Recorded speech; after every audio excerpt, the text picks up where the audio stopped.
আসসালামু আলাইকুম। দেখেন এখানে একটা ছাগল কাটানো হচ্ছে। এই ছাগলটা কাটানোর উদ্দেশ্য হলো এই যে আইনুল ভাই হলো শূন্যতে খাতনা আজকে অনেকদিন আগত দিছে। হ্যাঁ, অনেকদিন আগে দিছে, মুন্ডে গেছে নাকি আবার কাটতেছে, বুঝছেন?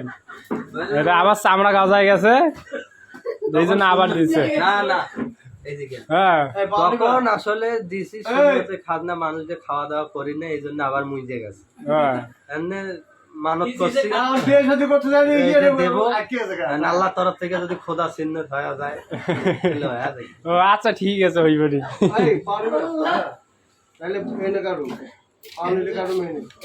ওই যে দেখেন সবাই আছে, বাবু ভাইও আছে শূন্যতে খাতনা খাওয়ার জন্য, জাহাঙ্গীর ভাই আছে, এই যে আমাদের কিশোর ভাই, সবাই খাইব। রাজশাহী রাজশাহী খুব খাতনা